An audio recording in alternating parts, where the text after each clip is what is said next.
Okay, it's noon. The School District's Board of Education meeting is being called to order. Roll call. Present. Present.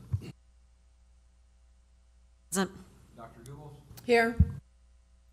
Present.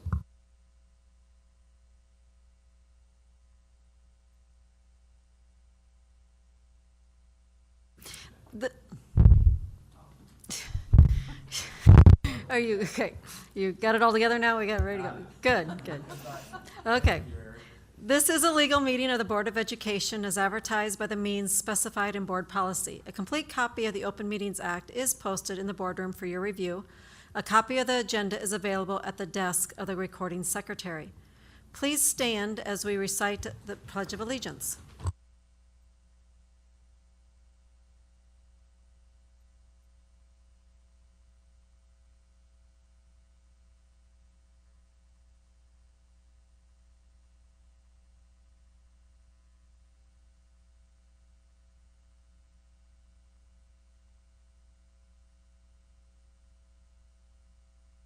Would anyone like to speak to us today?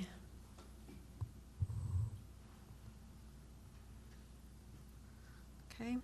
There being none, we'll move on to reports. Action items. Or it's not just a report, not an action item. Superintendent Evaluation Committee report. I will talk about our Superintendent Evaluation Committee met last Monday, 9:15 at noon from Tom Stanton, Terry Bauer, and Mr. McAllister met. We looked at our superintendent evaluation that we used last year. We also looked at the self-assessment tool sent to us by the Nebraska Association of School Boards. At the meeting, we talked about how to give the tool for superintendent, the evaluation tool, whether it was a good one. We want to, as we evaluate the superintendent, decide if the questions are applicable. We wanted to give evidence to the questions, whether to support our answers, and what questions were better than others. We talked about those in the evaluation form. So our goals of the superintendent evaluation were what items or characteristics, personality, education, what are we looking for in a new superintendent, permanent superintendent. So we wanted to use the evaluation tool as an important guide for what we're looking for in a permanent superintendent. And then the goals of our self-assessment were to see how like-minded the board is in the process of finding a superintendent, and then just to help the board work together better. After that meeting, I called Marcia Herring on that Monday and asked her to send us evals. She said the evaluations are easy. We would just complete them online. She'd send them to us, all of our emails. We complete them online, and then the NASB would compile our results and send us back the results. She said that could be done easy and at any time. It'd give us about a week to complete them. Then the following Thursday night, I did receive 2 superintendent evaluations for superintendent from NASB, but neither of them were the ones that we used last year, the one that we looked at in our meeting. They were different ones. And also the self-assessment that we've looked at for the board, it didn't have any, it had questions but no grid for us to score ourselves. So I wrote her back this weekend and said, I see we have 2 more evaluations, not the ones we used, and self-assessment. So then this morning she sent me back another evaluation for interim superintendent. And I'm not sure we want to use an superintendent evaluation for the interim, just because we want to use the evaluation tool as a helpful tool for us when evaluating and giving us qualities to look for in a new superintendent. So, and then she also sent me the grid for the self-assessment, for the board's self-assessment. This afternoon, I was going to send all 3 superintendent evaluations to the Superintendent Evaluation Committee. I hadn't done that because I hadn't been in my office. I'm afraid if I forward it on my phone, you won't get the attachment. So this afternoon, I will forward all the superintendent evaluations to Tom and Terry, and then with your input, we can decide which one we want to use. And we talked about in our meeting, too, that maybe we'd use one superintendent evaluation in the fall and one in the spring, just to use a couple different ones and try out a couple different ones, see which one we liked better or which one fits our needs going forward. The important part of this is they have to be approved through the Department of Education. Now, for the purpose of looking at different tools, you can use whichever tool you choose. For me, I have already resigned, okay? So it doesn't really serve a purpose as far as other than authentic input for me and what you'd like to have me do. So it gives this board an opportunity to look at different instruments and say, we like this, we don't like this question. What I would challenge you to do is when you look at it, and it typically is going to say met, not met, and a variation of those, and then it says a place for comments. Replace the word comment with Evidence. as evidence. I'm sorry, I was blank. What evidence do you have? It's nice that you put something, Matt, nice job. What evidence do you have for the performance, I think is the key. And if you don't have any evidence, it's maybe not the best question. So that's what you want to look at it. Is there evidence to support that question in how you're responding? And that's the Superintendent's Evaluation Committee. We talked about those things. Did Marcia give you a reason why they're not using the evaluation that you used last year? I don't remember. I know it's one we found other places. We didn't get it from NASB, if I remember right. We had them approve it, but I think it's one that the board members, the committee found separately that they liked. So. Any other? I don't know if you've had time to really look at the interim No, superintendent. I have not. Okay, because I was curious about what differences there might have been in those two. Yeah, and when we met, we had looked at a lot of the questions, and I think one of the things we talked about is when we're answering some of those questions about the superintendent, there's going to be situations where it's, I have no evidence of this because I haven't seen Mr. McAllister do it yet. And then there may be some questions where, as a board member, we don't have direct interaction with that. And so one of the things that we had talked about was when we're completing this evaluation, you know, you have a place for a comment for your rating and then additional notes.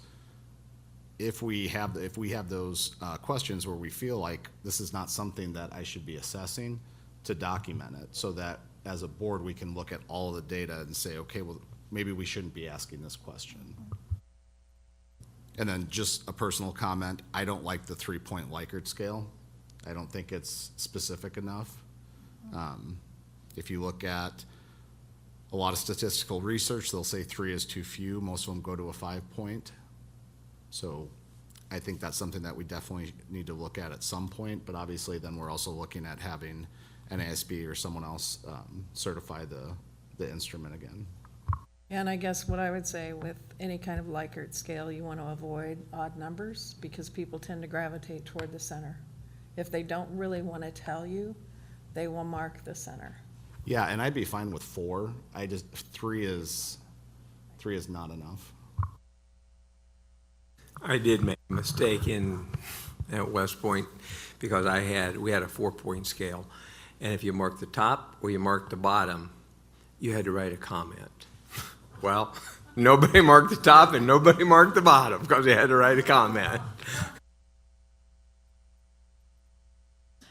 Okay, so I'd hoped to have been farther along in this process, but I will send out the emails this afternoon to Tom and Terry, and then we can just email back and forth this week as to what assessment we like.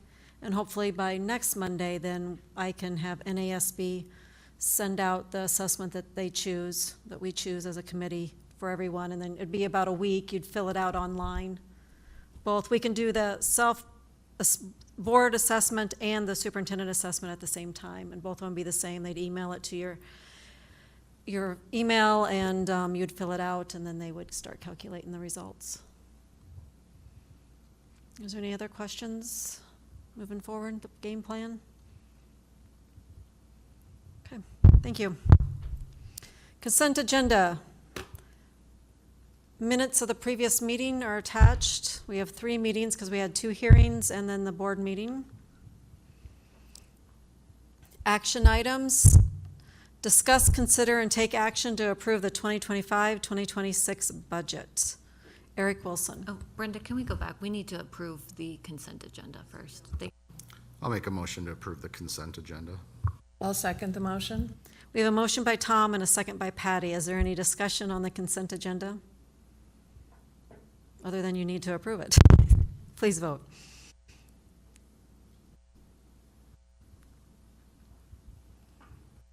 Motion carried 6-0. Okay, now discussion items, or action items. Eric Wilson.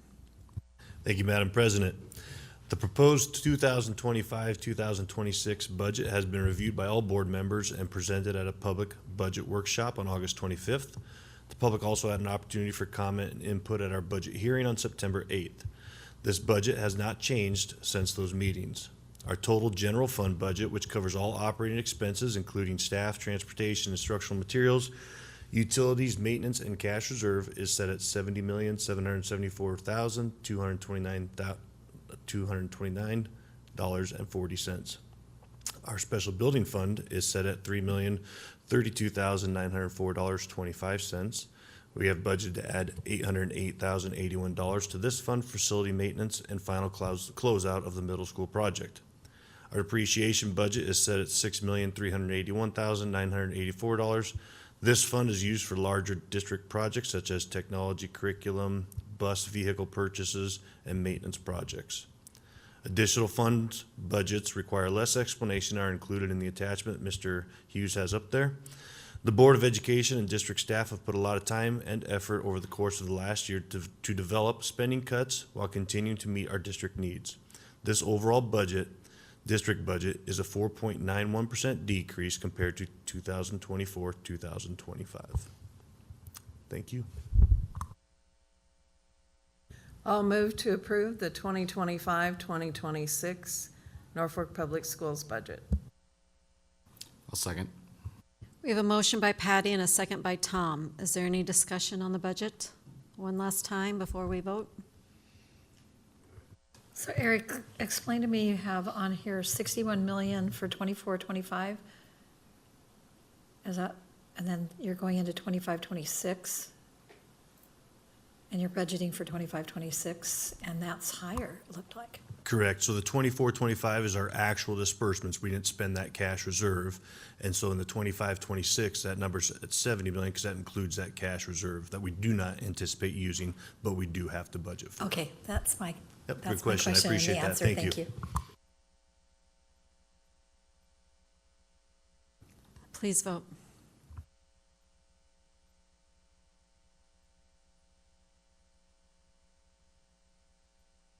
Motion carried 6-0. Discuss, consider, and take action to approve the 2025-2026 tax request. Wilson. Thank you again, Madam President. Public notice was given at least 5 days in advance of the district's special public hearing on September 8th, which was called for the purpose of discussing and receiving input regarding the district's tax request for the 2025-26 school fiscal year for the general fund, special building fund, and qualified capital purpose undertaking fund of Madison County School District 59-0002. A special public hearing was held before the Board of Education of Madison County School District 59-0002 at the time, date, and place announced on the notice published in the newspaper for general circulation, a copy of which notice and proof of publication is attached hereto as Exhibit 1A, A1, which is required by law. The following resolution is required to support the budget that we just voted on, and here's the resolution.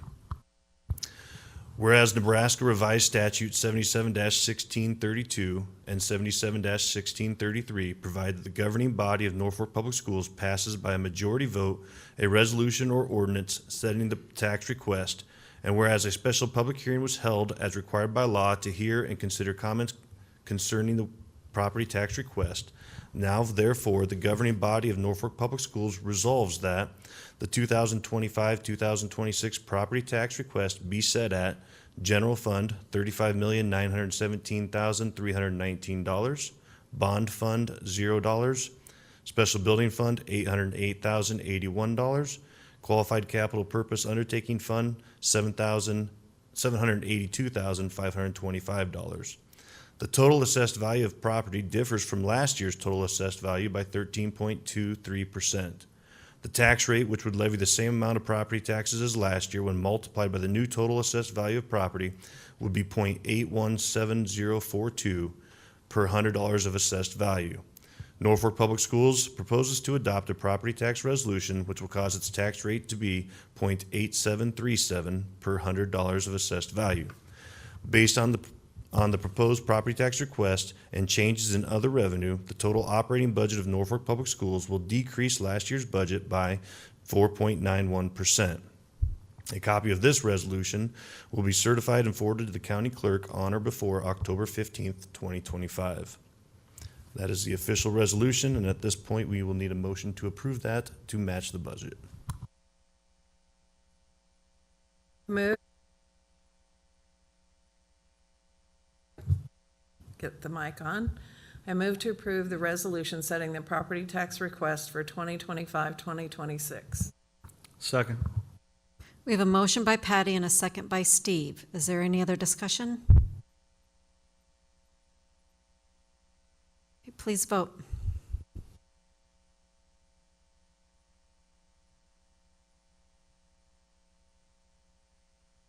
Motion carried, 6-0. Thank you. On to discussion item in our super search discussion. I want to let all central know that they're free to continue computers, and because we'll just be board discussion and no action will be made.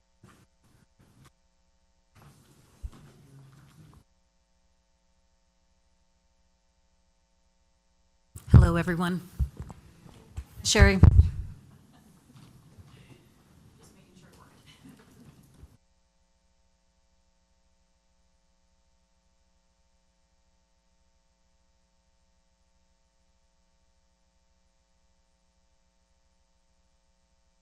All right, well, as we get started, I would just like to, first of all, thank the board on behalf of NASB for selecting us to facilitate the search process. It's obviously the most important thing you do, one of the most important things you do.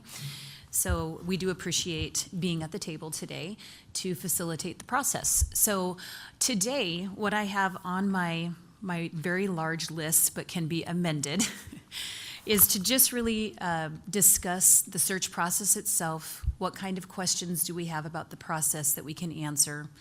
What is different about the interim process compared to the permanent? Were there things about the interim process that you liked or didn't like that we should be sure that we work on for this time round? And then, of course, a timeline will be really important to set out, and advertising, just talking about a few things like that. Want to have the opportunity for all of you to discuss what it is you're looking for in a new superintendent, and that'll be a really important part of this meeting as well. My first question, though, is how much time do we have? Do people have to leave at a certain time? What have we allotted for this? I told him an hour. We're going to work hard then. And I figure that it may take more than just 3 planning sessions for this. Is a big search, and we want to devote the time necessary to have it be successful and have you all feel very comfortable. So we'll work for an hour today and see where we're at, and then we'll make plans. So, all right. Got my timer set. All right, so I guess the first question is just the search process itself, and I do have folders I can have Dr. Neal pass these out that have just the bullet points from the search proposal of what we'll exactly be doing, so that it could maybe spark some discussion on anything that you want specifically done or that you've been thinking about the process from the interim time. So Dr. Neal, would you like to pass those out for me, please?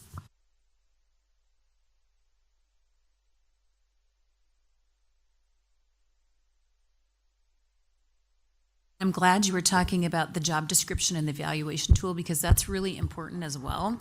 I think it's really important that we talk about if you are going to be using an evaluation tool to guide what you're looking for and rank or however you're going to utilize that.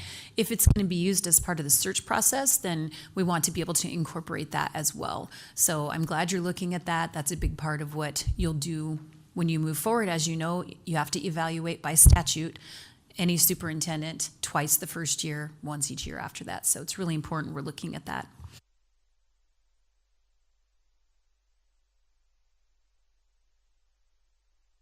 So the first document in your folder is the search service protocol. It's just front and back, and that's just the meat and potatoes of that process that we looked at when we did the proposal a few weeks ago or a couple weeks ago.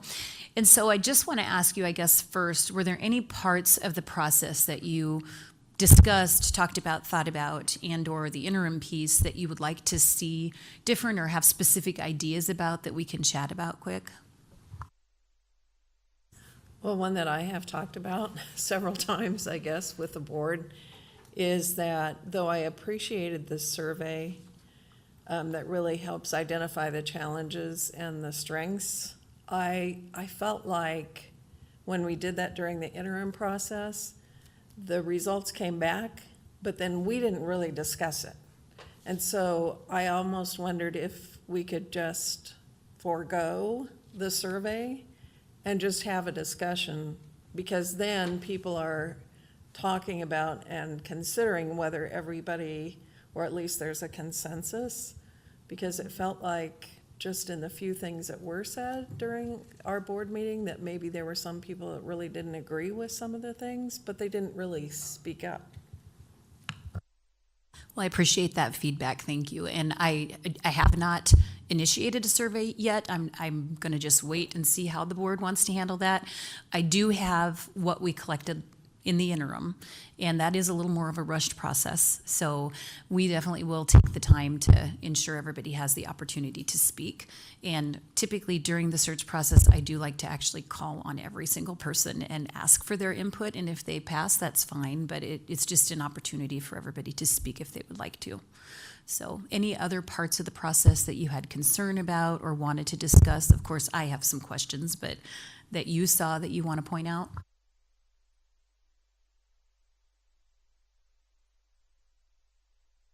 My thought is, you brought 2 candidates for us to pick from. Maybe in this search, you give us more to pick from. You don't just give us a top 2 that we see, maybe 3, 4, 5 candidates that are made possible so that we can decide ourselves which ones are our top 2.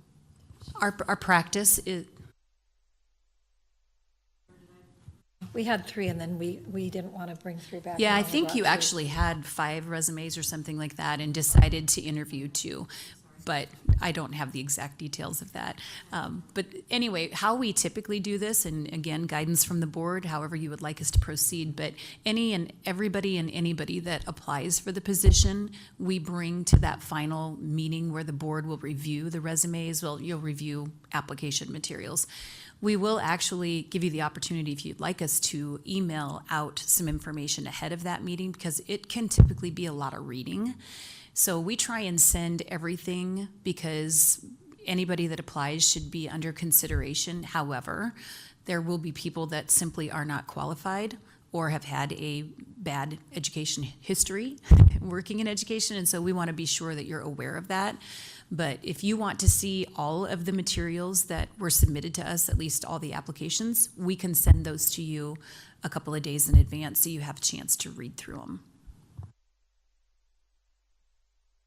If you want us to narrow them down, we can narrow them down, but usually we don't. How many people apply either, so that, it makes a difference. I hope a lot.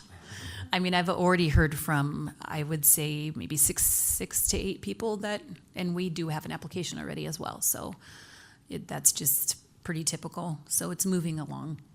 And what do you have on the website? That's kind of getting off, but you posted something? Nothing really, other than that it's open and we're working on it with you. So we haven't posted any information about the process because typically we will post the deadline and then we like to post some information generally about the school the community, and then we do include a few bullets of what the board is looking for. We don't have that information yet, so we haven't posted any supporting information yet.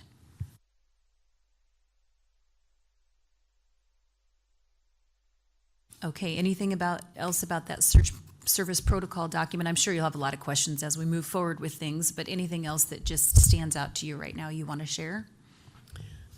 I guess I was thinking a couple of things, Sherry. One is, one of the options you provided was to, as we get through the process, take a look at the position description for the superintendent.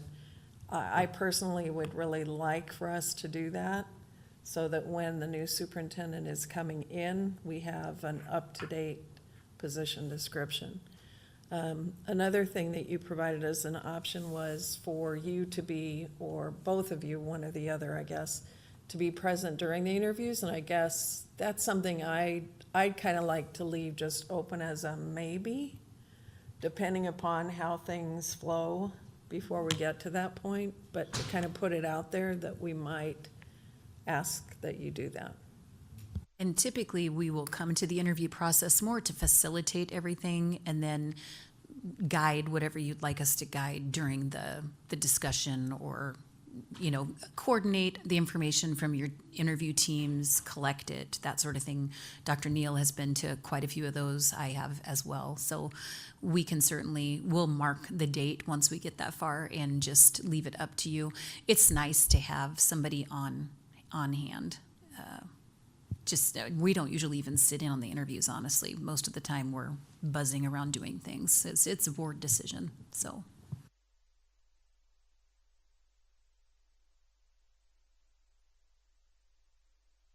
Let's see, the next document you should have, advertising venues, just real quick, wanted to touch on.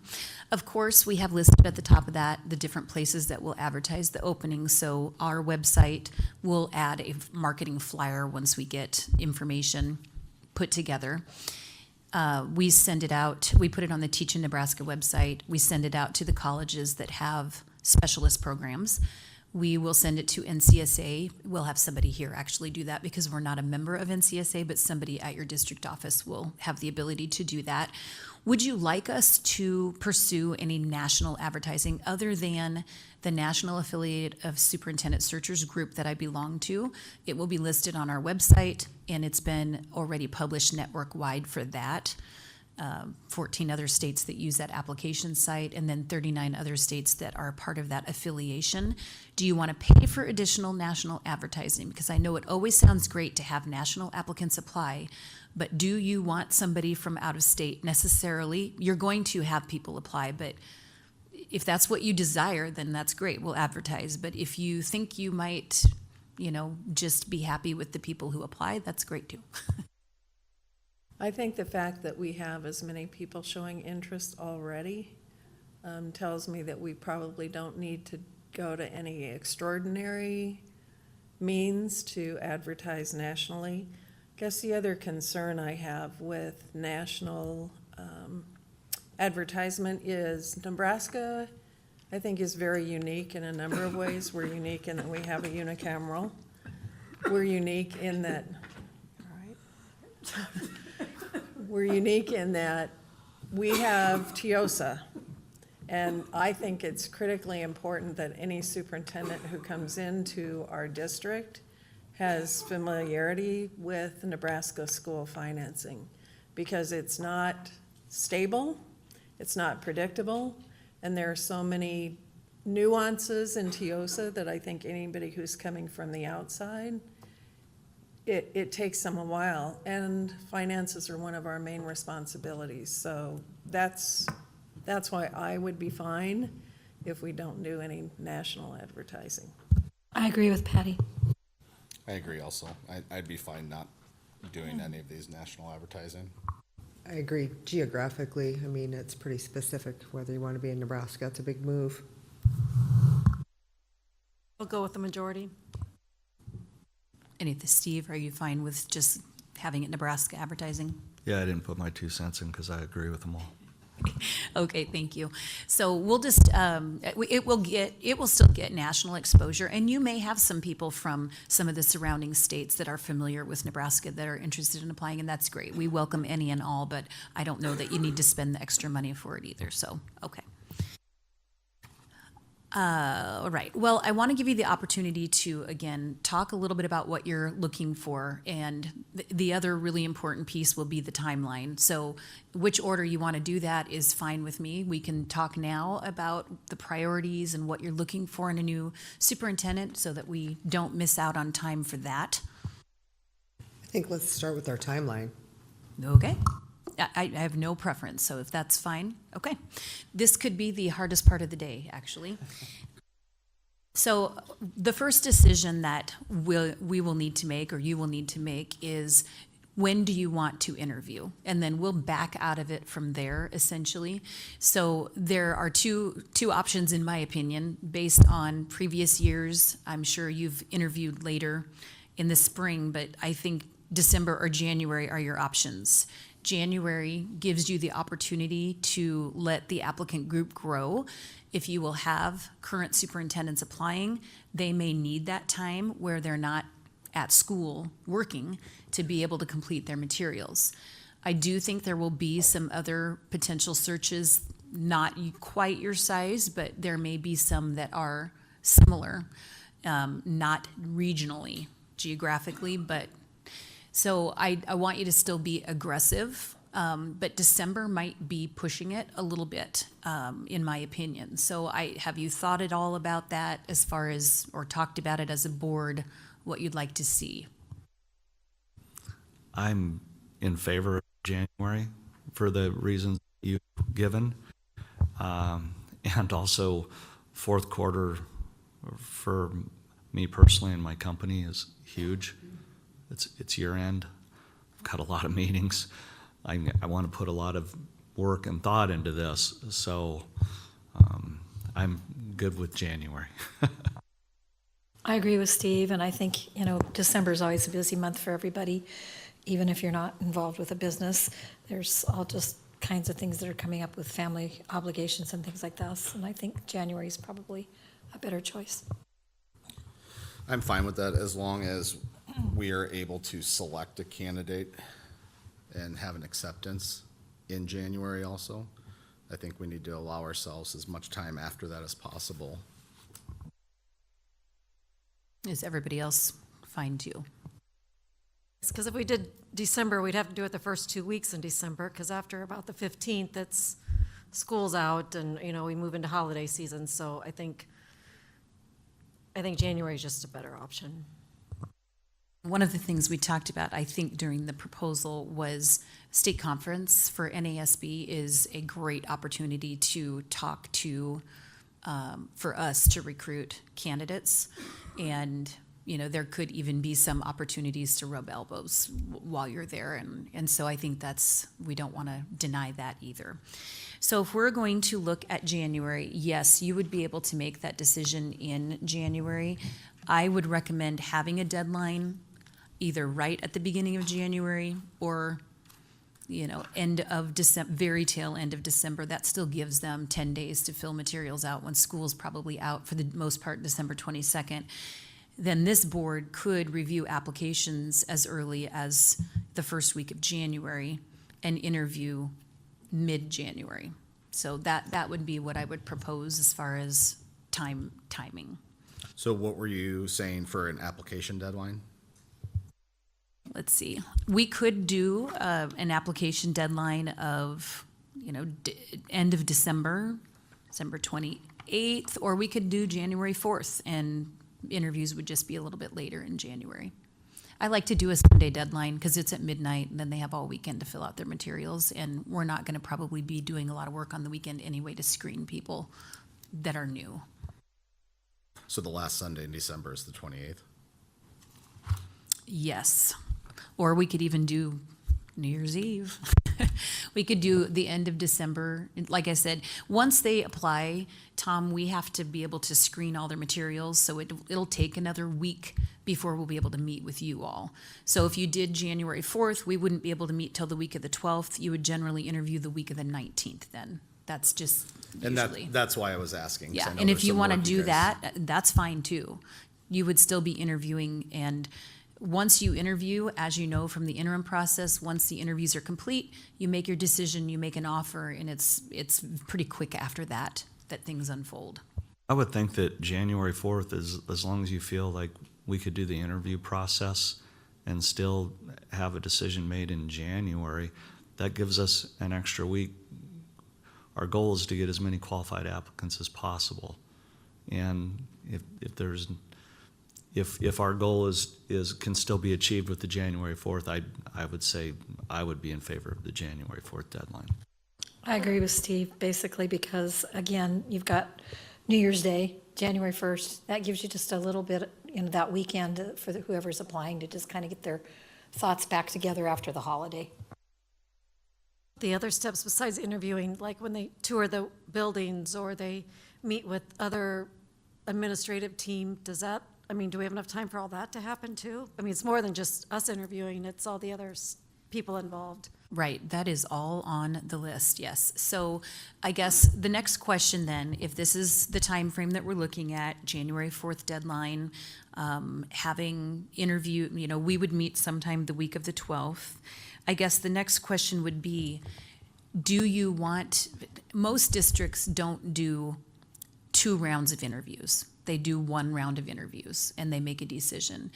Is there any reason that you believe you would need to do more than 1 round of interviews? I mean, you select 3-4 people to interview, you interview them all, and that's generally it. The only thing I can think of is maybe if we've got like top 2, our 1 and 2 are very close, we might want to bring them back in to ask them more questions, but. That's what I was gonna ask. Is there an option to say we're gonna do 1 round, but if we get into a bind or we have further questions, say we'd like to bring, these 2 people back for final interviews? What I would suggest is whatever day your interviews, day or days, we got to talk about that yet too, the interview's scheduled for, we want to be sure that we add maybe a meeting the next day. And that way, first of all, you could bring them back and we could communicate to them. There is a possibility that the board would bring you back on January 22nd or whatever, if you are one of the top 2 and they would like to visit with you further. And/or that would be a date where you would be able to come back together after sleeping on things overnight and make a decision. So we would just want to be able to communicate with the applicants, Tom, that there would be a potential additional date that they would need to make themselves available, and then that would be no problem. My input is, for example, so we have a board meeting on the 12th.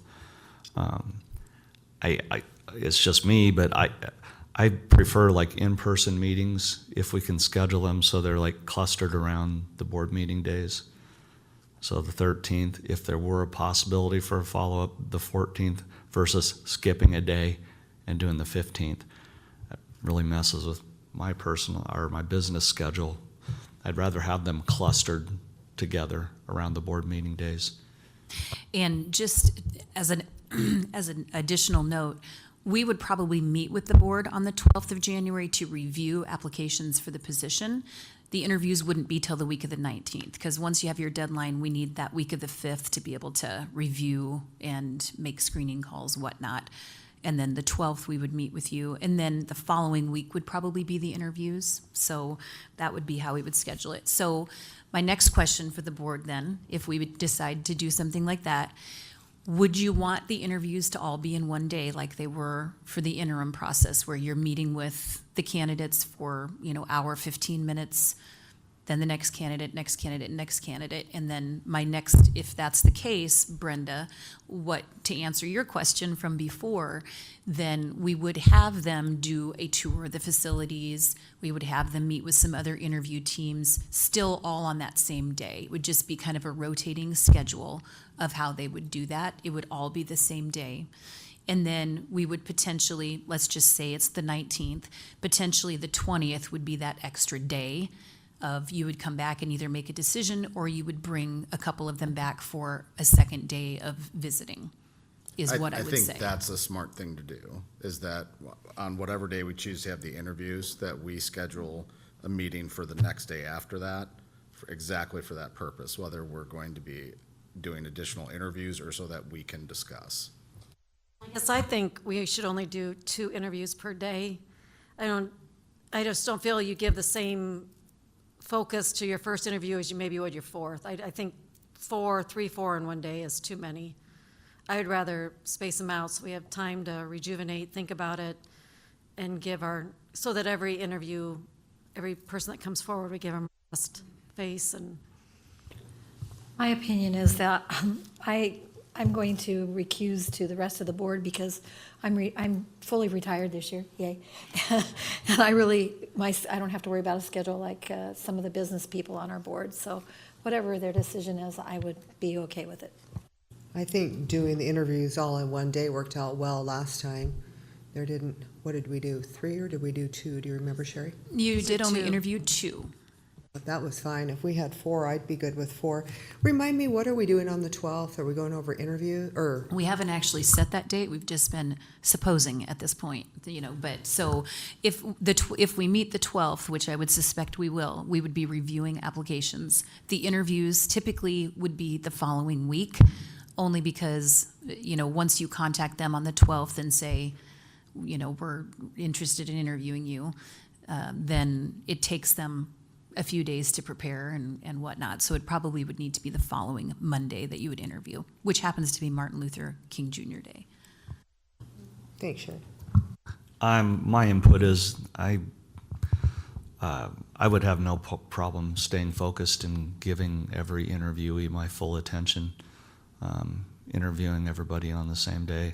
I guess the caveat would be if we had 5 people that we wanted to interview, then obviously that would possibly change. But I feel like I've been involved in a day and not had a problem. So that's just my opinion. I agree with We Terry. limit those interviews, what did you say, an hour? I usually try and have an hour and 15 minutes and then a 15-minute break set aside. If you want to do them all in one day, which it sounds like there's a little bit of differing opinions on that, and I'm not sure we heard from Dr. Goebbels yet on it. Well, what I would say is I think it's difficult to make the decision when we don't know how many people we want to interview. Exactly. That's exactly what I And- was just gonna say. And I personally think we need to interview more than 2 people for a permanent position. So that makes it different than what we did. I also think that, it makes an 8-hour day probably for us. And you may think that your attention is still great, but I guarantee you, having gone through some of those marathon things, you're not giving quite the attention to the last people as you do to the first. And I want to make sure that we're being fair to every candidate that we have, every finalist. I guess maybe we should, instead of deciding how many days we're interviewing for, but what's the max number of candidates that we want to interview in one day? That might be hard for you to decide today as well, because you may really like 3, only 3. You may really like 5. So I think we don't necessarily Move on and not discuss too much. just going to say, I think that it sounds to me like maybe we don't make that exact decision. We will let candidates know or applicants know that the interviews will be done on the week of the 19th, and they should keep the 19th, 20th, and 21st free. One thing I would encourage you to do, though, is to think about, before our next work session together, is to think about if you were to do them on 2 separate days, you wouldn't be needing to take 2 full days off work if you are somebody who works. You would be able to do one at 4 o'clock and one at 5:30 or something like that in the late afternoon. And then you would do that same thing the next day. So you would still be able to work during the day, come in. But again, then are you tired from work? And again, not giving people the full attention that would be necessary. If you were to do a full day, I would suggest doing 2 in the morning, having a nice break for lunch, lunch and then doing 2 in the afternoon, coming back together the next day to discuss things. So we can make that final decision later, but let's talk for now. If we are okay with leaving our deadline the 4th, and let's mark the 12th as the date to review applications, and then interviews would be the following week, potentially 19th, 20th, and we can talk through that at one of the next work sessions, but let's pencil that down. The next thing that I want to talk to you about, as far as timeline, is we do need to have probably a couple more work sessions coming up just to talk about interview questions, interview schedules, what we have for expectations. I know that this is probably the easiest time for you to do it, and this meeting is typically the 4th. So my hang-up for October is that I was summoned for jury duty, and I would like to do that jury duty so that I don't have to do it at a time where it's even busier than it already is. Now, I may not, it's for the 14th to the 28th. I would assume I would be available the 27th. That is just an assumption. So we can go ahead and schedule for us to come again on the 27th, and if for some reason I'm not available, Dr. Neal is perfectly capable and has done many searches, if that's okay. I'm really sorry, but I will be gone on the 27th of October. Well, okay, that solves that then. So what is another date in October? I know you like to try and do these around your meeting dates. Is your other meeting on the 13th? Okay. Would it be okay if we come, even though I know it's only 3 weeks away? I think every little bit we can get together, even if it's just for an hour, and talk about things is probably helpful. So could we do the 13th? I'm fine with the 13th. Then we will plan on coming to your regular board meeting and just trying to take up an hour or less to get some more details worked out. That's perfectly fine. So my jury duty doesn't start till the next day, so that works out great. Okay, and then we don't need to worry about scheduling the next work session because we'll just talk about it on the 13th, and I don't want to take up any more time on the timeline. So let's just shoot for the 13th, regular board meeting, and we'll work that out. And so Sherry, can you just kind of give us, what on the 13th will we be addressing? I think it'd be helpful to kind of have that specifically in mind. You bet. So the next thing that we're going to do at this meeting is talk about what qualities, characteristics, and priorities you're looking for. The other 2 documents in your folder would be the interim superintendent interview schedule that we used and the individuals that were on those teams, and the interim interview questions. What we will need to work out in our October work session is what groups do you want involved in the interview process? Are there specific people you would like to have involved? How would you like those to be selected? And then the interview questions. How are we going to go about the interview question selection? So I'd like you to review, if we don't have time to talk further about it today, I'd like you to review those 2 documents so that we can prepare to discuss that at our next work session. Also want to be able to talk about the job description and evaluation tool.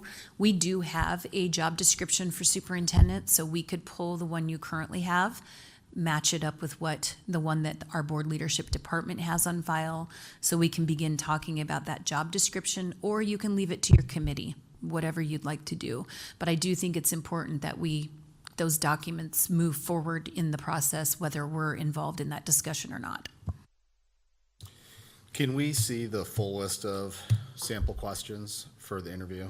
Just because I feel like the questions that we selected for an interim may be significantly different than what we would select for a permanent. You're correct. They probably will be. So what I'll do is we will send an email out tomorrow of the full packet of interview questions that we have for a permanent position. It's probably 8 pages long, but I will send that out, and then we can talk about at the next meeting how you want to pare those down. Sometimes we will have board members go through, pick out questions they like on their own, and then compile those to see how close we are. I know last time a lot of those were written by, I think Dr. Goebbels wrote some of those, and some of the other board members chimed in as well.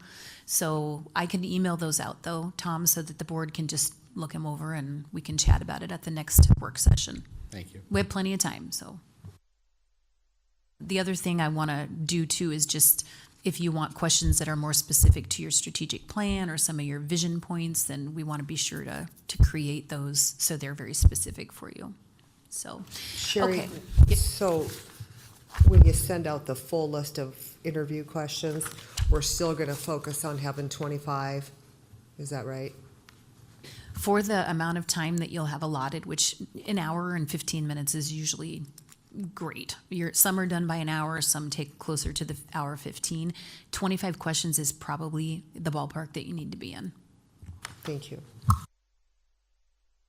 Sherry, I guess I'm wondering, because when I started thinking about even the characteristics that are important to me when we're selecting a superintendent, the kind of question I want to ask sometimes is, give me an example. And I think when people are answering that give me an example, it takes them longer to do that. So I guess I'm wondering why the magic time is an hour 15 instead of an hour and a half, if we come up with those kinds of questions. We can change that to whatever the board would like to see. I think an hour and 15 and then a 15-minute break still gives people the ability to go into that hour 20, hour 25 if they need to, but we build in a 15-minute buffer. Sometimes it's just easier for scheduling, but we can certainly make them an hour and a half with a 15-minute break too.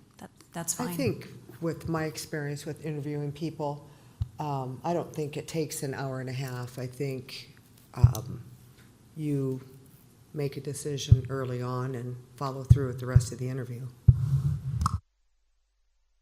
You can also, as you're selecting your questions, prioritize the most important questions, the ones with the examples up front, to make sure that you get through those in the time frame. And all the questions are important, but I'm sure you'll have a priority based on the mission of your district and the things you're looking for in a particular candidate.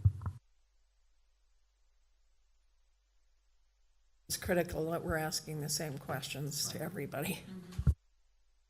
So we can plan that interview schedule. That won't be done until the next meeting. So we'll plan accordingly. And if we want to have it be an hour and a half, that's fine. The board's, a really important, obviously, maybe the most important group that meets with the candidates, and everybody's important to the process, but we want to make sure you're comfortable with the amount of time you have. So, okay, if there's nothing else pressing on that, I do want to give due time for you all to be able to discuss priorities and characteristics and what you're looking for.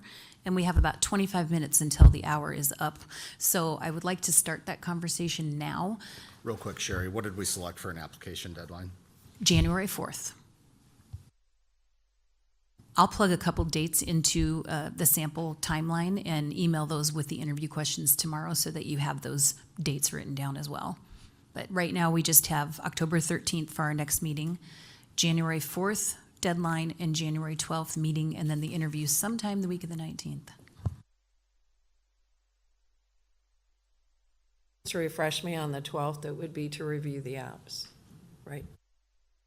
Yep, that is what day, and we'll try and send those out a couple days ahead of that, probably Friday, the weekend, so you have the weekend to read through them, because it's a lot of information to look through on the 12th, and we don't want to belabor the process, so we'll get stuff sent out to you all, hopefully on Friday.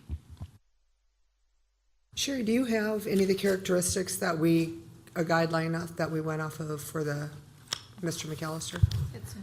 There you go. Thank you.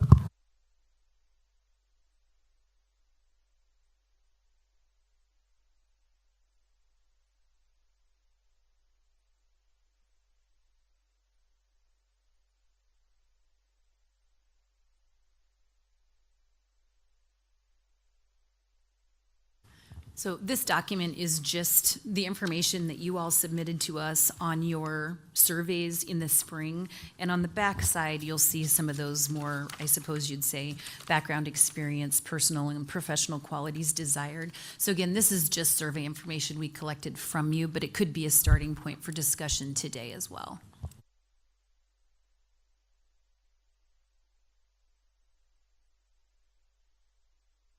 So Sherry, do you want us to start with strengths and challenges then? I think Strengths are important. I think the challenges are probably more important and the characteristics, but if we want to identify some strengths, that would be great. And obviously, we do have on this document, just for our own, to have it in front of us, the strategic planning goals that were adopted. Has there been any changes to those since they were adopted in 2022? Okay. So yes, we can certainly start out with strengths that board members might identify and just some open dialogue.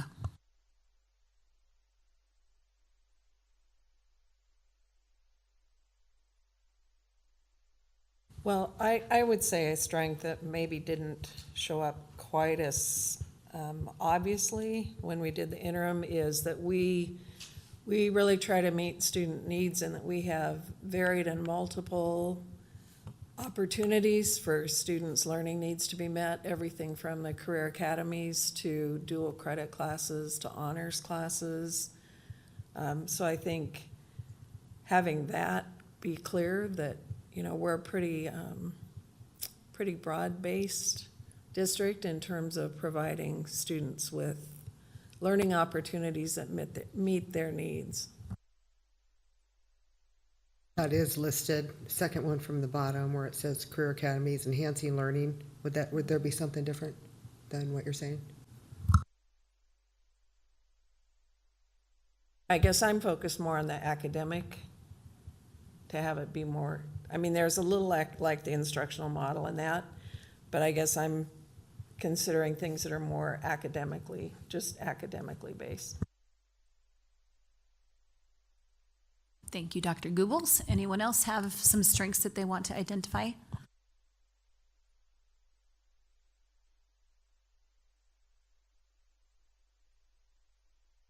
I think that our teachers, our administrators really have a growth mindset, and they're open to new ways of doing things. They don't look at, you know, nothing's a failure as such. All of it is a learning opportunity. They have a growth mindset. Thank you. I'd add that we have an effective strategic planning process that we follow. Okay.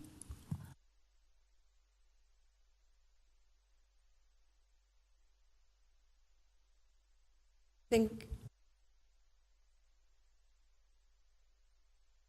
We want to make sure that everyone's able to say what they want to say, so if you have something else to add, go ahead. Well, I want whomever is looking at our district and thinking about coming in as a superintendent to have some sense of our board. And I guess I would say that I think we have a strong board structure system through the committee structure that we currently have. And that might be important to know when we're doing our screening as well, to know if this is a superintendent that's worked with the committee structure, because not all districts do that. So that would be important to identify in the individuals that are applying.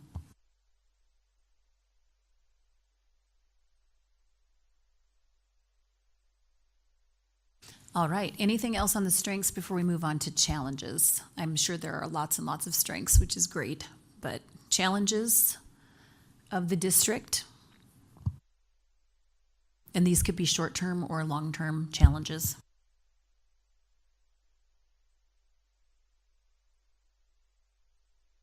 Well, I think this kind of goes along with what improving achievement of special education, but we've had a lot of challenge in getting special education teachers, and we're still looking.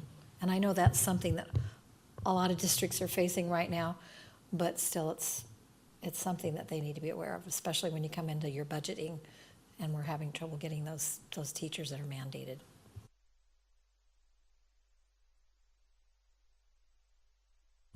Does that mean we're moving on to challenges? Did you have other strengths you wanted to identify, Steve? No, okay. Yep, Nope. We'll move to challenges. Target-based grading specifically means? I was asking you. We're asking me about target-based grading. I'm going to let Dr. Goebbels take that. Well, it says it's a challenge, so. It was would- listed by board members as a challenge. I So thought- I'm assuming so- that that meant that a board member or board members that listed that did not like the target-based grading. Maybe it came from me. Well, there you go. Or me. I don't necessarily know that, that the word not liking. Let's say that we bring a superintendent in to our district. I don't necessarily want to limit bringing the superintendent in because they have no familiar, like, well, you have to be familiar with target-based grading. No, the challenge is, if this is a major part of our curriculum, are we going to look at bringing in somebody with experience with that, or somebody who can look outside of the box with that? That to me would be the challenge, because right now it is a major part of the curriculum. You know, if through our goal set, you know, what we're looking for and everything, we choose a superintendent who may not have that, either background or, that to me is a challenge, because you're bringing into a system that we already have.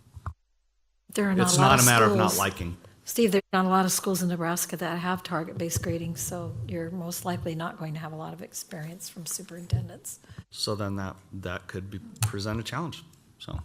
You're right. And the one thing I would say is hopefully the individual, if they don't have that, they have the mindset that your teachers and administrators have, of being open-minded and being able to get on board and do that if that's important to the district, so.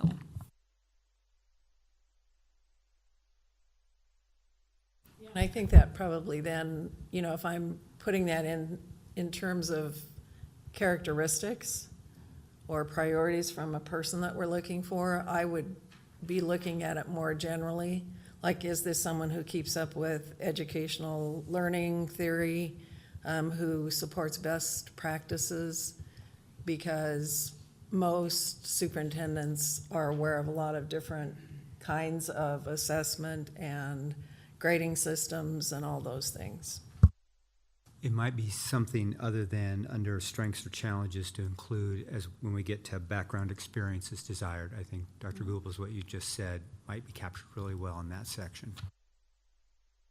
Or the other challenge maybe could be that if we eliminated it, how to get out of it, how to transition out of target-based grading.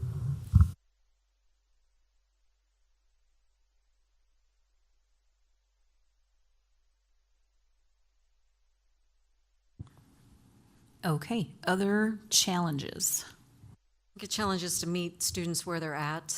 We have a lot of different ethnicities, a lot of languages, a lot of people coming and going, which is no different than any other school, but it's just to bring kids up to speed and meet them where they're at and continue their growth. And we have to be, it's a very flexible, moving classroom all the time. So to be adaptable is that's a challenge, but it's also can be a strength too, to be, meet kids where they're at. On that lack of trust that's on there, I don't know where that came from, but I think that it would be, I would say, specify community involvement, and that the challenge is to get more community involvement, and also, the board perceives that we're doing everything that we can for transparency. But I always tell my employees that if the customer doesn't perceive it, then that's not the case. The reality is the perception. So I think there might be some in our community that perceive that we still need to work on transparency. So because it's there, it doesn't mean that we're not transparent. It just means that's a challenge that we need to connect that and do a better job with that. So that to me, I don't know where, maybe lack of trust come up somewhere else, but I don't know that I've ever heard that. It was just on the surveys that were collected I at think that time. that's what it was referring to, just the Yeah, so to perception through the specify public that a little report. bit. Yeah. Yeah, I definitely, yeah, reading that, we know where it is, but does a candidate know what that means? Well, and Right. again, this is just a working document we had from the spring. It's not going to be shared with, I mean, this isn't something we send out to people, so it just had some notes for us to. But even for advise you to you. have that clarity, I think is Yeah, important. I appreciate that. Thank you. And you're right. Perception is reality for a lot of people, so I also live by that. I think two challenges that are very good, they're reducing chronic absenteeism and staff recruitment and retention. Those are two challenges we still face. No different than any other school, but we'd like to be better than other schools. I think the community involvement is probably the most important piece that we have, but also the most difficult people to get people to engage in. If I would like a superintendent who would be strong with transparency with the community and being involved.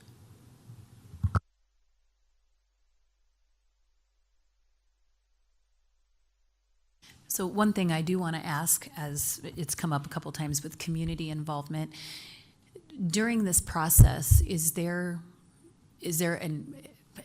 you have an idea of how you'd like us to engage the community, if at all? I mean, some districts will ask us to send a survey out of some kind to collect data from the community, parents, patrons, staff, on what they might be looking for.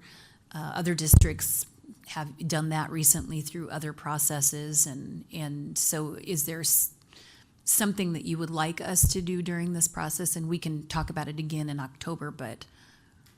I'll give you just, I've had a couple students and parents say to me that they were very impressed with Mr. McAllister, particularly showing up at events and engaging with students and parents. And I had a couple students say, oh, we had a guy at one of our practices and he introduced himself as what his position was and, talked to the student. And I mean, it's just being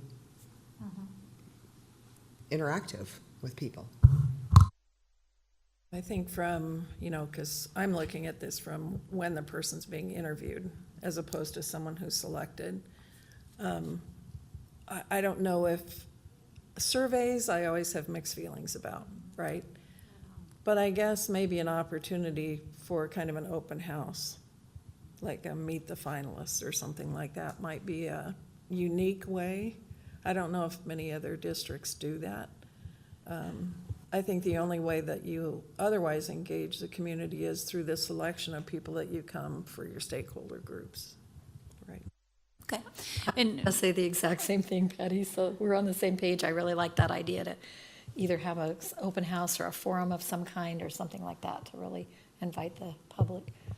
I think that on the community involvement side, there's a group of people that are highly interested in what's going on and they're involved.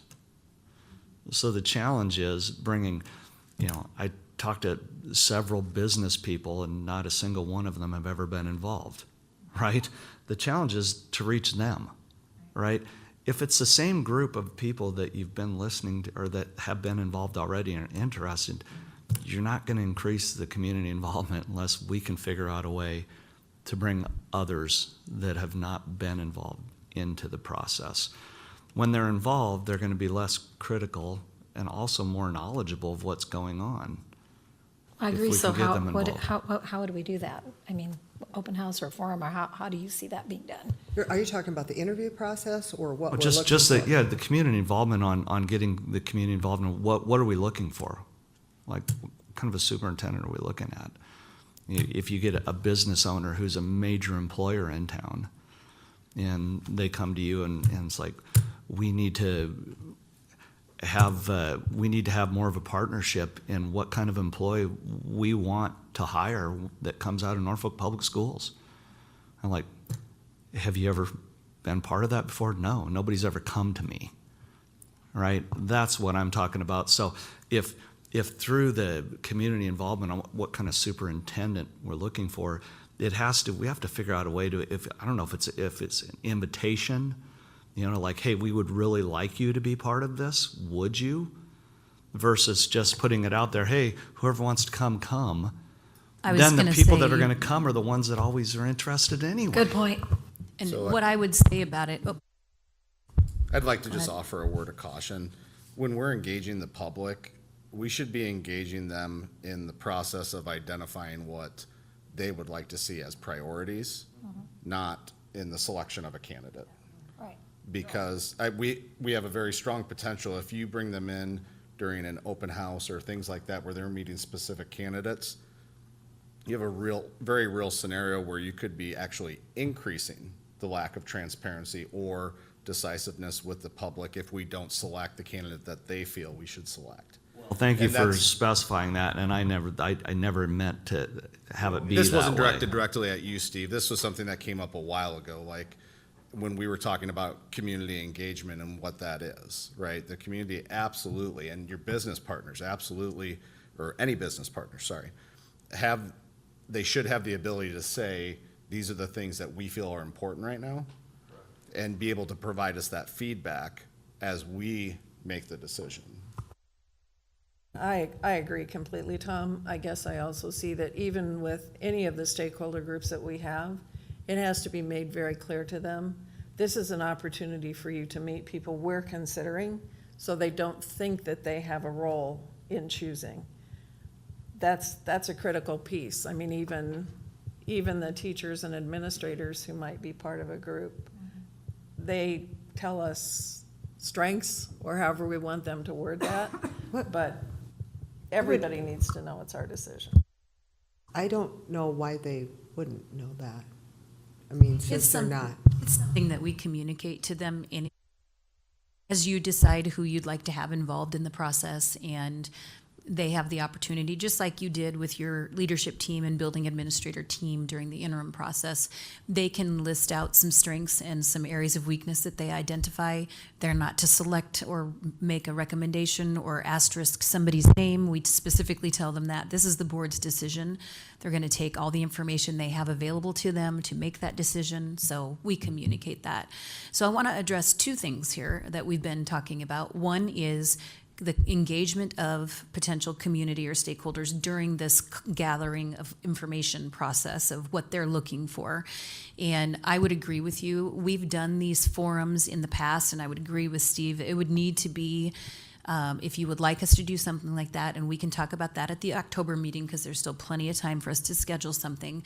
We could do an in-person forum and invite any and all people that would like to come, but you would specifically need to invite people, maybe people who aren't as engaged as this group that Steve's talking about, to ask them to please come. And whether or not you would like to have a couple board members there present as well, that's fine. But otherwise, you will have no one come, because that's the way these community forums always go. Doesn't matter what size the school district is. We did one for another very large school district. We had nobody attend at all. So you have to personally invite people or have us send invites out. So that's number one way of getting people involved. And we can talk about that at the next work session. Again, there's plenty of time to plan that for late October, early November, if you want to do something like that. The other piece that was mentioned was having an in-person for the interview process, some sort of a open house for them to meet candidates. Again, that has to be a little bit cautioned, because we don't want them coming in asking questions perceived to be part of an interview team that aren't allowed. Do you have children? How old are you? Where did you go to school? That kind of thing. But also, it depends on the timing. If you do all the interviews in one day, it could be an opportunity where you would bring them in the night before. Would you have all four there at the same time? Would you have them there at separate times? Again, you'd have to hand pick and invite community, or you won't have anybody come, and then it's embarrassing to have candidates there and no public. So these are all things we can continue to talk about and think through, but I just want to give you those thoughts as well. On some of the things you've been talking about. Now I want to get back to the attributes. Yeah, so just real quick, I'm not in favor of when I say community input, having them have an open house where they're meeting candidates. I would be against that. I'm just talking about input on these groups that are like, where do you see the direction of Norfolk Public Schools, right? Where are the things that you would like to see us going, education-wise? What are the gaps of the students that you're hiring? That kind of input, but just different ones. we just need to reach out to the businesses that have never been part of the process before, that they're also, you know who they are. They're good businesses in town that are hiring a lot of the students. So just figure out a way to invite them to the process and asking them those questions. That's what I meant. And yeah, I understood that part. We just had other people talking about other things, so I addressed it all at the same time. But one thing I would say is that if you do decide you want to have some community forum of some kind, it really should be related, at least at this stage, to what are they strengths, how do you feel about our, education, just general questions and attributes of what they're looking for. And then once a new superintendent's hired, I would assume you either have some kind of an advisory committee or something where you're inviting public. That might be another opportunity to have a broader reach to some of these folks that aren't as engaged with the new superintendent to say, okay, how do we want to see things moving forward? So, okay, let's talk about, go ahead. I was just going to say, I'm not sold on a forum or an open house. I was just kind of throwing out throwing out ideas. So just listening, I'm not sure that I really want us to do that. But I think it's, if there is a way to get input from people who are interested in providing it, then that's not a bad thing. But that might be a survey, even though you're going to have the same kind of limitations with the survey that you do with a forum, right? Didn't have any community in picking the interim, did we? We just had the administrators No. and teachers. There was Wasn't that correct? no community input. Yeah. Oftentimes anymore, it seems as if a board will say, we've been elected by the community to hire the superintendent. But again, asking them for some thoughts on what they're looking for there's nothing wrong with that if you decide you want to do that. So let's talk about that again, hone in on it more at the next work session. We're kind of closing in on the hour of time, and I do want to make sure that we still have time to finish up discussion on attributes and that sort of thing. So are there any other specific challenges that you want to talk about before we move into the background experience, personal characteristics type of discussion? I think certainly finances are always a challenge, and especially with the reduction of federal funds. But I don't think that's exclusive to us, right? I mean, anybody who's a superintendent is feeling that pain right now. Okay, any other challenges that we should specifically list down and before we move on? Okay, let's talk about, we'll just kind of lump, attributes, background experience, personal qualities, whatever people would like to, at this point, mention in that area.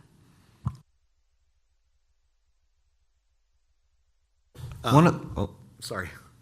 Kind of what Terry had said earlier, I've gotten a lot of positive feedback from the community about the level of involvement that Mr. McAllister's had with the community. So I definitely think that a personal attribute would be that we have someone who feels that relationship building is very important, not just with students and their staff, but with the entire community, that's willing to be not just visible in the community, but present, engaging people. One of the things that I've really liked in meeting and working with Mr. McAllister is I really like, so our strategic plan, I feel like he kind of looked at it and said, I kind of want to zero in and do more on goal setting and accountability. And I really like that. I mean, to me, having each individual building set goals based on, what their challenges are, what their makeup of the student is, and then how they're accountable to the superintendent. He's zeroed in on that, and I really like that attribute, taking that goal setting and accountability to another level. And then I also really like, and it kind of plays into just the way he's conducting, but team building, very, very strong skills on specific team building. I like that. And And also on the test scores, the test score growth and is really kind of closely really tied into the goal setting and accountability for me. It's the same thing. I guess you. if we could amend that a little bit, Steve, I would put, as opposed to team building, because we are a PLC district, I would put it as a collaborative leader, right? Because anybody who's collaborating, that's a focus, is the team building. But it encompasses more, and it's more consistent language, I guess, with who we are.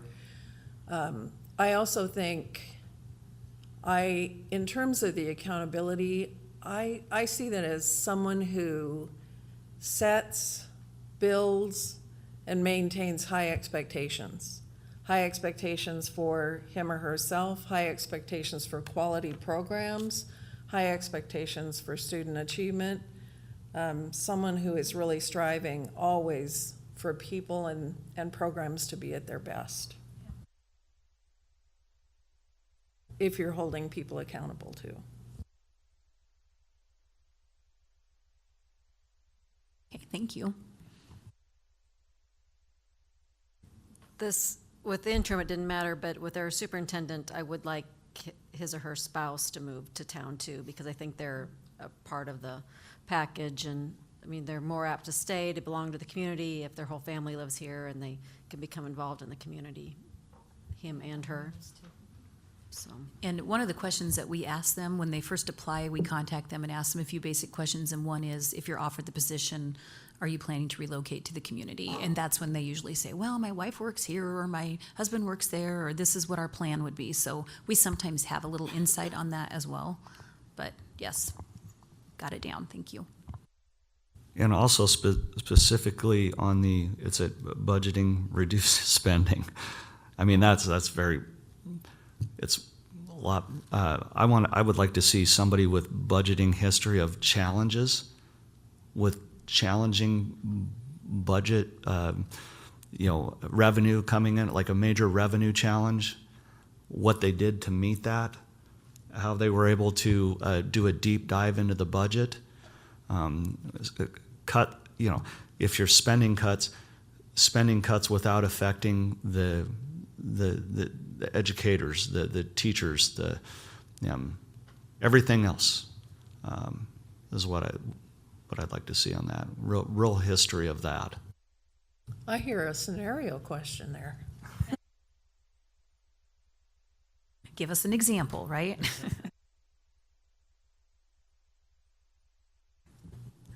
Other ideas on that background experience?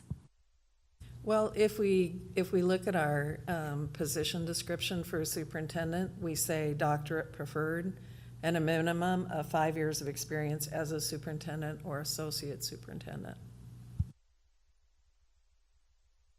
Do we have principal experience for a superintendent? I mean, I just think those natural steps are important, like being a principal before being a superintendent. And I think they have to have in order to get their superintendent's certification, don't they? I don't know that they do, because, and you probably know this because you are an instructor. They just have to have the certification. So some people will come up as maybe they'll leave the building as a teacher, move to the district office as a director in an area, then associate superintendent and superintendent. That's not an unusual path at all. yeah, because I think we've had a previous superintendent that didn't have any principal experience. You are correct. Yep.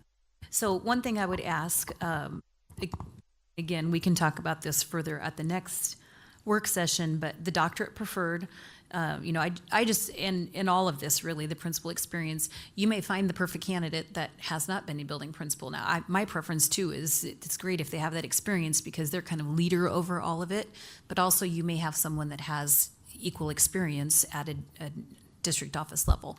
And then the doctorate, of course, preferred, that's great to have that in there. But again, you may find somebody that could be your perfect candidate that might not have that. So I would not draw a line in the sand if I was you, but again, you certainly can if you want to. I don't want you to eliminate people from consideration. Yeah, I think it's just, if we have a position description, I think it's important to follow it. So it either means changing the position description or something, because I think anytime you start not paying attention to what you have in writing, it's not a policy, but it certainly is right there with policy. So that's something, I guess, that's why I like the term preferred. Agree. So the minimum 5 years experience, is that as a superintendent or as an administrator, or what is that language? It says superintendent or associate superintendent.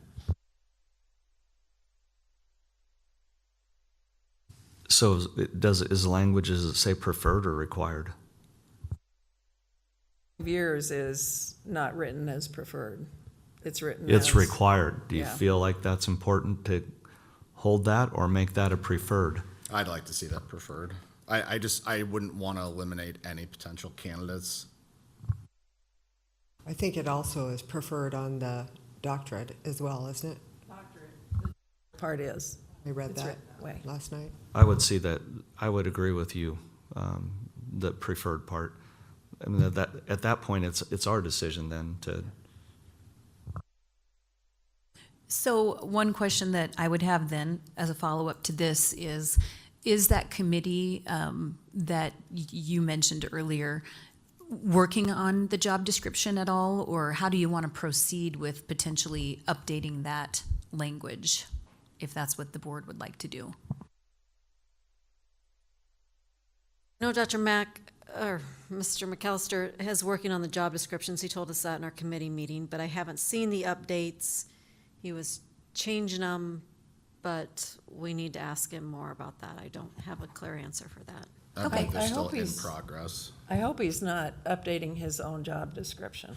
No, so basically what he's doing right now is going through the job descriptions and identifying, there's a lot of stuff on the superintendent job description that is actually someone else's priority or someone else's responsibility. Okay. And so nothing has been changed yet. That would go to policy, I believe, right? I think they're just in the process of identifying that, and he's doing that with all the administrative team as well. Policy committee could take up the job description and go through it, and Yeah, I believe it's not, yes, they would. So be when the- will the you meet committee. again as a policy committee? On the 6th, I believe. Perfect, because we'll meet the 13th. So So I'll make sure that we address that with him at the policy committee on the 6th. that would be great. That'll help with this. Then the 13th, we can have additional discussion as part of this as well. Well, I'm past the hour, so I want to be sure that we either finish up this discussion or allow a little extra time if you want to, but are there other background experiences, personal, professional experience, attributes that you want to be sure that we list out? I think that we should probably have a priority or desired experience, just because we had talked about target-based grading, different assessment methods, just someone who has strong experience with assessment and instruction, curriculum, however you want to. academia. Yeah. Academia. Not just experience with different assessment methods, but has a strong background in assessment and instruction, right? Because there's two pieces of that puzzle, and one is the instruction and one is the assessment, right? Target-based instruction is a very, very good thing. Target-based assessment is where people have some concerns.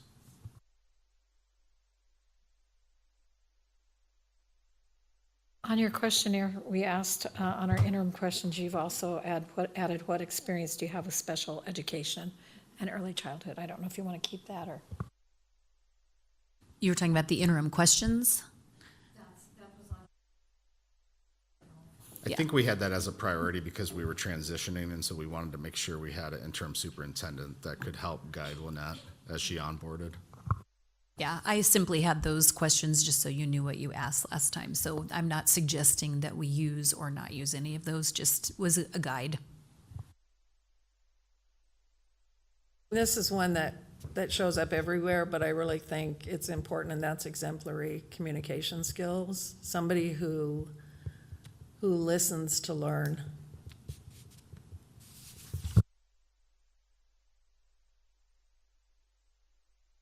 that could be one of those open-ended questions as well. You know, what would you consider to be exemplary communication skills? And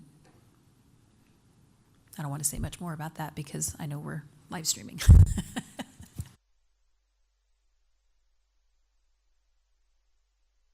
Anyway, other items that we want to list down.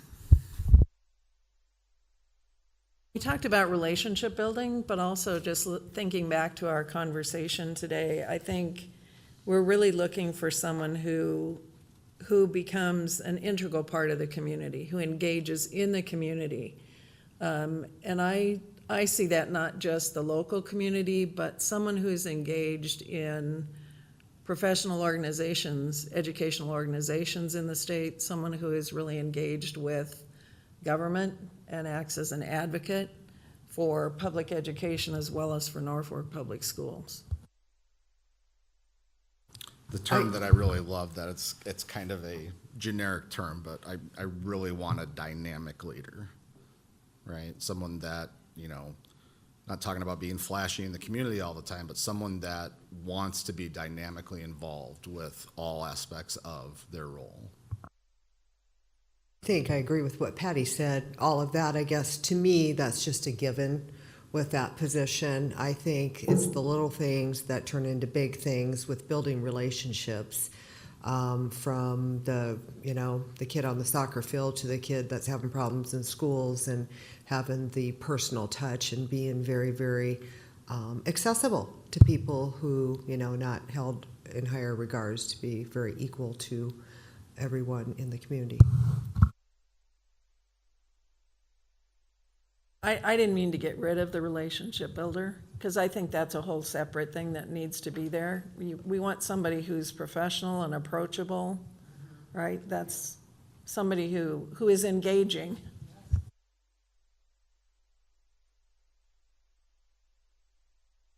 All right, any other thoughts? The same ones you get on every superintendent search, isn't it? They aren't, no. Oh. I mean, concepts of what a superintendent's role are similar, but specifics are important. So I also want someone who is, as a decision maker, I don't know how to say this the way I want to, but someone who considers all sides, who uses data to make decisions, but also has the ability to innovate to meet the needs that exist in the district.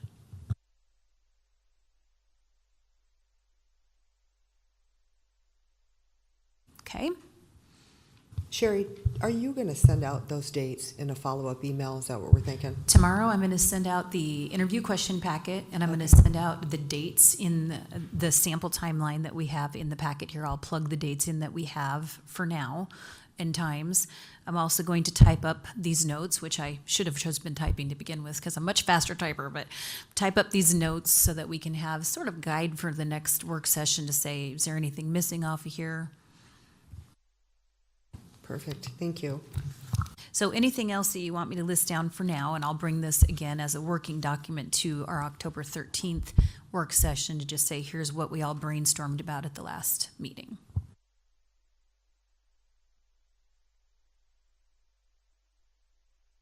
Okay, we are going to probably conclude. Is there anything I forgot that I told you I desperately wanted to talk about? Okay, perfect. Well, so what we'll do is we'll plan for October 13th. We'll put this together. I want you to think about interview questions, interview schedule as far as what groups, potentially even individuals you'd like to have involved. Would you like us to do a survey or forum? We can talk about that at the next work session. And I'll put this in the email as well, just some things to think about for next time. We will start formulating a brochure, a marketing brochure, and maybe plug some ideas into that, because by the October 13th meeting, we'll want to be finalizing that so that we can get it posted up with the position as well. As far as now we've got all these ideas written down, are there a few priorities we want to list out for the marketing? Because we don't put all of this in there. Thank you, Sherry. Sherry, I'm sorry. Were you finished, Sherry? I didn't mean to interrupt. Okay. Did you say that you're going to send out the list of priorities or characteristics that we've identified today? I can send that out. I'm going to put it together, and I'd like to bring it to our next work session so that you can take a look at it, but I can send it out ahead of time. Yeah, the reason I was thinking that, if you could send that out, is because when when I'm trying to think of interview questions, I would be wanting to think of some that would address those things that we've just talked about. And I'm not sure Absolutely. I'll remember them all. So tomorrow I'll send out the timeline and the interview questions. I won't probably have this typed up and ready to go until maybe next week, but I'll get it to you a week or two in advance of that meeting, and then you can kind of have some time to think about it.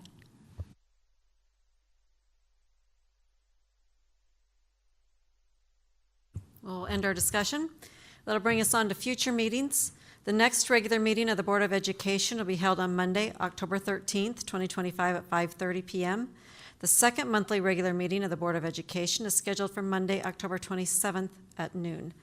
All components of these meetings will be held at the MPS Central Administration offices and will be open to the public unless a closed session is needed in order to protect the interest of the district or the reputation of an individual. Meeting is adjourned at 1:34. Thank you, everyone.